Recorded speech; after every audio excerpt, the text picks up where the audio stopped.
বিসমিল্লাহির রহমানির রহিম। আমি Safinullah Chowdhury. Welcome to Medi Sparks. আমাদের আজকের যে টপিকটা, যে এখন পরবর্তী যে আমাদের আর কয়েকদিন আছে, 7-8 থেকে 10 দিনের মতো, সেই 10 দিন আমরা কীভাবে কী পড়বো, কীভাবে কোনটা আসলে রুটিন ফলো করবো। আর আমি একটা তোমাকে সাজেশন রুটিন দিচ্ছি, যেটা আমি ফলো করার চেষ্টা করছিলাম।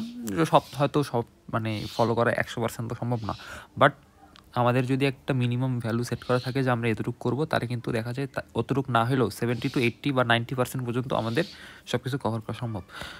তাই আমাদের এই ভিডিওটাতে প্রথম কথা হচ্ছে যে রুটিন কীরকম হবে, দ্বিতীয় কথা হচ্ছে আমার যে সব মানে জিনিসটা নিয়ে সবচেয়ে ভুগি, যে আমরা কি এখন সব পড়বো, ডায়াগোনাল পড়বো না কী পড়বো, এটা একটা। আর আমরা জিকে ইংলিশ নিয়ে কী করবো, ঠিক আছে?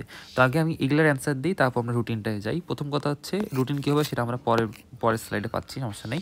বাট কথা হচ্ছে এখন কি দাগ অনলাইন পড়বো না সব পড়বো। দেখো, আমি প্রথম থেকেই বলে আসছি, সব পড়া যাবে না, সব পড়া যাবে না। আমরা পড়বো শুধুমাত্র এখন দাগ অনলাইন, দাগ অনলাইনের বাইরে কিছু না। এবং দাগ অনলাইনের সাথে আরেকটা যেটা আমি অ্যাড করে দিচ্ছি, সেটা হচ্ছে আমি আমাদের যে চ্যানেল আছে মেডি স্পার্কস টেলিগ্রাম চ্যানেল, সেখানে আমি এরিয়া মার্কিংয়ের পিডিএফ একদম বিনামূল্যে দিচ্ছি। ওকে, এরিয়া মার্কিংয়ের পিডিএফ। আচ্ছা, এরিয়া মার্কিংয়ের পিডিএফটা কি? এখানে হচ্ছে দাগ অনলাইন হচ্ছে যে লাইনগুলো থেকে ধরো কোশ্চেন আসেই, ঠিক আছে? এখন কথা হচ্ছে এই দাগ অনলাইন কিন্তু অনেক হিউজ পরিমাণে দাগ অনলাইন আছে। এখন এর মধ্যে ফিরে আবার কি আছে, যে কিছু কিছু জায়গা আছে যেখান থেকে হচ্ছে তোমার কোশ্চেন হবেই, ঠিক আছে? সেই জায়গাগুলোকে আমরা বলি হচ্ছে এরিয়া মার্কিং। তো আমি দাগ অনলাইন হচ্ছে অবশ্যই পড়বো, এবং শেষ মুহূর্তে শেষের কয়েকদিনে গিয়ে আমি জাস্ট এরিয়া মার্কিংগুলো আমি জাস্ট হিউজ পরিমাণে দেখবো, যে কোনগুলো আসলে এরিয়া মার্কিং, কোনগুলো আমার মাথায় এখন রাখতে হবে, শুধু সেটা, ঠিক আছে? তাহলে আমাদের চ্যানেলটাতে জয়েন করো, সার্চ দিব টেলিগ্রামে মেডি স্পার্কস। ওকে, এখন তাহলে আমরা পরের টপিকটা আসি, সেটা হচ্ছে যে এখন আমরা জিকে কী করবো, তাই না? জিকে এই কথা মনে রাখো, যে তুমি যদি এখন অলরেডি জুবাস জিকে বা MP3 এগুলো অলরেডি পড়ে থাকো, তুমি চাইলে সেটা রিভাইজ দিতে পারো। অথবা তুমি যদি এই মুহূর্তে কয়েকদিনের জন্য শর্ট কিছু রিভাইজ দিতে চাও, তাহলে আমি বলবো যে তুমি হয় হচ্ছে জয়কলি যে হাইলাইটস পাওয়া যায় এই বইটা, অথবা হচ্ছে মেডিকো থেকে একটা বই দেয়, মেডিকো থেকে দেয় কুইক রিভিশন একটা বই দেয় ইংলিশ এবং জিকের জন্য, তুমি সেটা কয়েকদিন ধরে রিভাইজ দিতে পারো, কয়েকবার করে, ঠিক আছে? যেন 3-4 বার অ্যাটলিস্ট রিভাইজ হয়ে যায় জিনিসটা পরীক্ষার আগে, ঠিক আছে? তাহলে চলো আমরা রুটিনে ব্যাক করি। ওকে, তাহলে প্রথম কথা, রুটিনটা হচ্ছে আমরা একটা পেজের মধ্যে দিচ্ছি, এবং এটাও তুমি আমার চ্যানেলে গেলে পাওয়া যাবা, মেডি স্পার্কস সার্চ দিবা, টেলিগ্রামে পেয়ে যাবা, ঠিক আছে?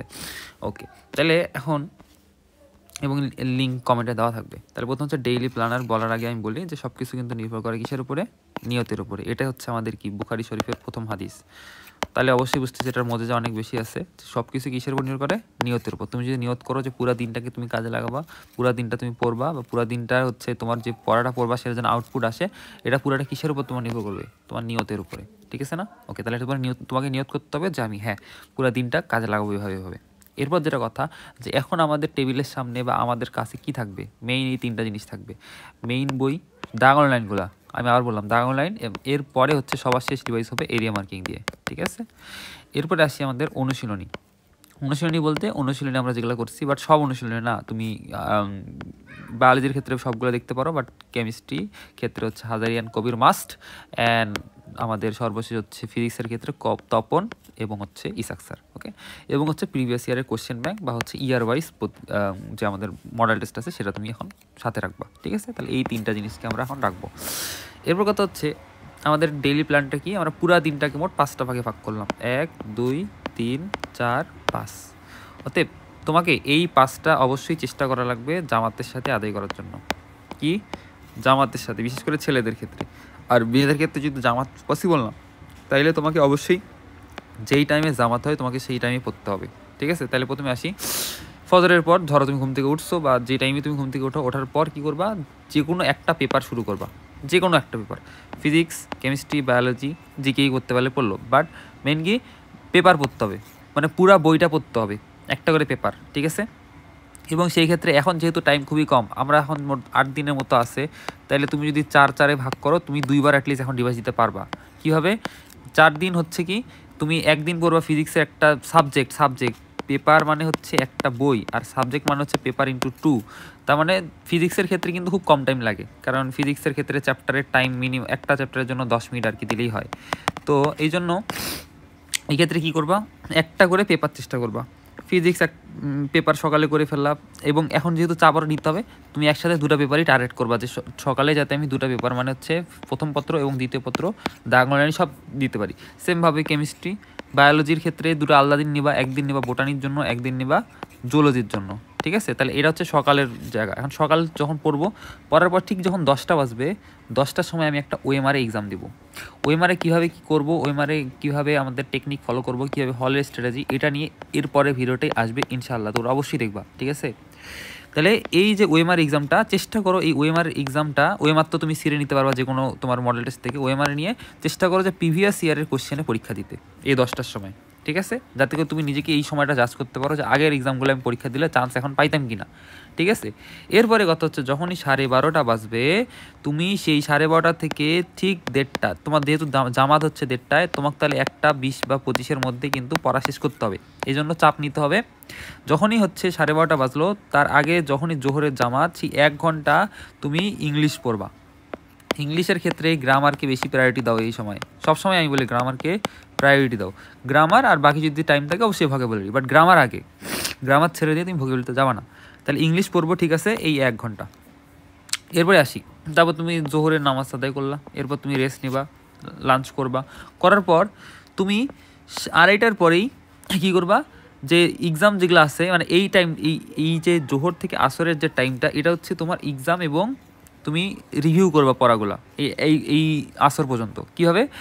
আগের দিনের পড়া, তুমি আগের দিন যেগুলো পড়ছো, ধরো আগের দিন তুমি ফিজিক্স পড়ছো সকালবেলা, তুমি সেটা একটু বইয়ের পাতাগুলো একটু উল্টাবা, পড়বা না, বইয়ের পাতাগুলো একটু উল্টা দেখবা। এটার জন্য তুমি 30 থেকে 45 মিনিট নিতে পারো। এরপর কথা হচ্ছে তুমি এক্সাম দিবা, একটা 2 থেকে 3টা এক্সাম দিবা অনলাইনে, এবং 2 থেকে 3টা এক্সাম তুমি যেহেতু এখন এটা তো অনলাইনের এক্সাম, অনলাইনের এক্সামে ডিরেক্টলি তুমি সাবমিট করার পরে তো অ্যান্সার শো করে, তাই না? তাহলে তুমি 2 থেকে 3টা, একটার জন্য তুমি টাইম হচ্ছে 20 মিনিট থেকে 25 মিনিট করে ট্রাই করবা, এবং 3টা দিতে মোটামুটি 1 ঘন্টার মতো তুমি টাইম নিতে পারো, ঠিক আছে? খুবই কম টাইমে এখন শেষ করতে হবে আমাদেরকে। তো এক্সামগুলো দিতে হবে, এবং এক্সাম দেওয়ার পর ওই টাইমের মধ্যেই হচ্ছে ভুলগুলো দাগাই নিবা, যে আমার এগুলো ভুল হয়েছে, আমি বইয়ের মধ্যে দাগাই নিই, ঠিক আছে? এরপরে হচ্ছে যখন আসর এখন সাধারণত 4:15-র দিকে হয় বা 4টা হয়, এই সময় কী করবা, নামাজটা তো অবশ্যই জামাতে পড়বা, নামাজ পড়ার পর একটু চেষ্টা করবা নামাজ শেষে বসে একটু আল্লাহর নাম জিকির করা, ঠিক আছে? ওকে। এরপরে আসি 4:30। 4:30টার পরে তুমি চেষ্টা করবা যে জিকে এবং ইংলিশ পড়ার। কোন টাইম পর্যন্ত? মাগরিবের টাইম। কারণ এই আসর থেকে মাগরিবের টাইমটা কিন্তু খুবই লিমিটেড, ঠিক আছে? তো এই 4:30টার পর থেকে ধরো, যেহেতু এখন শীতকালের জন্য টাইমটাই হয়ে দিছি, চেষ্টা করবা হাঁটে জিকে ইংলিশ পড়তে। যেহেতু তুমি সারাদিন বাসায় বসে পড়তেছো, তোমার কিন্তু মানে মাসেল কোনো কাজ করার পাচ্ছে না, জাস্ট তুমি ব্রেন মাসেলকে কাজে লাগাচ্ছ, তোমার কিন্তু নিজের মাসেল কোনো কাজ করছে না। তো এই জন্য নিজের মাসেলগুলোকে একটু সচল করার জন্য চেষ্টা করবা যে হাঁটে একটু জিকে ইংলিশগুলো পড়বা। জিকে একটু দেখলা, হাঁটতে একটু জোরে জোরে পড়লা, ঠিক আছে? ওকে। এরপরে আসো মাগরিবের সালাত আমরা জানি মাত্র 3 রাকাত, তাই না? ফরজ যেটা।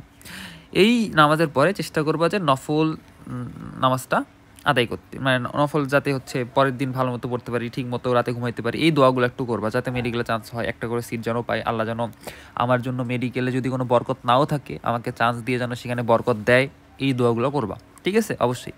এবং কথা হচ্ছে যে সকালে তুমি যে পেপারটা পড়ছিলে, ধর সকালে তুমি ফিজিক্স পড়ছো, তাহলে তুমি ওই ফিজিক্সটা আবার হচ্ছে এই মাগরিবের সময় একটু পাতাগুলো উল্টায় দেখবা, যে সকালে তুমি যেগুলো করছো, ঠিক আছে?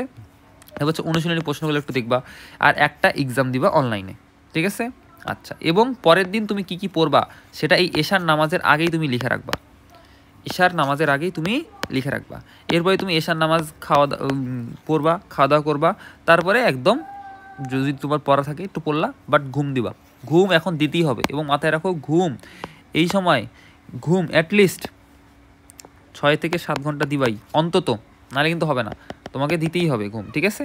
তাইলে এরপরে চেষ্টা করবা, শেষ কয়টা দিন আসে মাত্র, তাহাজ্জুদ পড়ার চেষ্টা করবা অ্যাজ মাচ এজ পসিবল, ঠিক আছে? এখন তাহলে এই সিস্টেম যেটা তুমি 4 দিন মোট 8 দিনে 2বার রিভাইজ দিতে পারবা, এবং এটাকে আমি বলি হচ্ছে আমার লুপ সিস্টেম, সাফিয়ান্স লুপ সিস্টেম।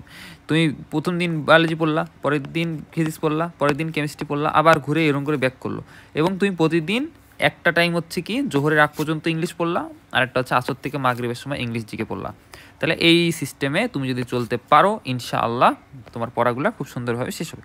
ওকে, এখন এখানে একটা কথা হচ্ছে, আর এখন নিজেকে মোটিভেটেড রাখতে একটু এরকম বিশ্বাস করো যে তোমার উপর শুধু তুমিই না, তোমার উপর অনেকেই বিশ্বাস করে, হয়তো তোমার বাবা মা, তোমার প্রিয়জন, তারা কি করে, অবশ্যই তোমার উপর বিশ্বাস করে যে তুমি পারবা, তুমি সফল হবা। এই জিনিসটা তখনই সত্য হবে যখন তোমার কনসিস্টেন্সিটা তুমি ধরে রাখতে পারবা। এই জন্য তুমি এটা তোমার সামনে লিখে রাখতে পারো যে your lack of consistency is an insult to those who believes in you. Okay, আচ্ছা, এরপর কথা হচ্ছে যে আরও মোটিভেটেড রাখতে আমরা কী করতে পারি। আমাদেরকে নিজেকে বোঝাইতে হবে যে আমি অলরেডি ডাক্তার হয়ে গেছি। ওকে, আমি অলরেডি ডাক্তার হয়ে গেছি। এই জন্য আমি যেমন লিখতাম সবসময় doctor Safiyanullah Chowdhury, urologist, BCS, MD, FCPS, যাই হোক, এটা আমি যখনই আমার খারাপ লাগতো আমি খাতায় বারবার লেখার চেষ্টা করতাম, এবং লিখতে লিখতে আলহামদুলিল্লাহ মেডিকেল কিন্তু হয়ে গেছে, তাই না? এবং কথা হচ্ছে যে নিজের মনকে বুঝাও, তোমার নাম্বার খারাপ আসছে বা তোমার নাম্বার বেশি আসছে হোক, নিজেকে বুঝাও যে তোমার যদি ভাগ্যে না থাকে, তোমার যদি তাকদিরে না থাকে, তোমার কিন্তু সম্ভব না। এই জন্য বেশি বেশি দোয়া করো, কারণ দোয়া কিন্তু সব চেঞ্জ করতে পারে। ওকে, এবং বেশি বেশি জিকির করো, কোনটা, রব্বি জিতনি ইলমা, যাতে ওই লাস্টের 1 ঘন্টা তোমার মাথা কাজ করে এবং তুমি ভালো মতো পরীক্ষা দিয়ে আসতে পারো। ওকে, তাহলে এই হলো আমাদের রুটিন। ওকে, আশা করি এই বুঝতে পারো। এবং আমাদের চ্যানেল মেডি স্পার্কস টেলিগ্রাম চ্যানেলে তুমি এই পিডিএফটা পেয়ে যাবা, সার্চ দিবা অথবা লিখবা TME.medi স্পার্কস। ওকে, এটা তুমি যদি লিখে সার্চ দিলে বা ওই গুগল করলে তুমি পেয়ে যাবা। ওকে, তাহলে অল দ্য বেস্ট। এবং এটার পিডিএফটা চাইলে নিজে লিখে দিতে পারো অথবা প্রিন্ট করে এই 1টা দিন একটু ভালো করে পড়াশোনা করো ইনশাল্লাহ, এবং আমার জন্য অবশ্যই দোয়া করবা। ওকে।